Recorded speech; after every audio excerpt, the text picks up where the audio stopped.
ভারতের সংখ্যালঘুদের নিরাপত্তা নিয়ে বাংলাদেশের মন্তব্যকে অপ্রয়োজনীয় বলল ভারত। বাংলাদেশের সঙ্গে সম্পর্ক পুনরুজ্জীবিত করার অঙ্গীকার পাকিস্তানের। ট্রান্সশিপমেন্ট বাতিল নিয়ে যা জানালো ভারত। রাশিয়া ইউক্রেন শান্তি চুক্তির প্রচেষ্টা থেকে সরে যেতে পারে যুক্তরাষ্ট্র। গাজা ইসরায়েলি হামলায় একদিনে নিহত ৩২।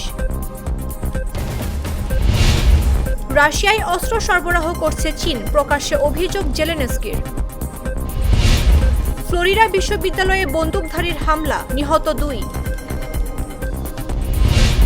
ভাড়া থেকে চুরি করে পুরো পেনশনের অর্থ হারালেন বাস চালক। বাগানে পাওয়া ভাঙা ফুলদানি বিক্রি হলো ৮০ লাখ টাকায়। ইয়েমেনে যুক্তরাষ্ট্রের ভয়াবহ বিমান হামলায় নিহত ৩৮।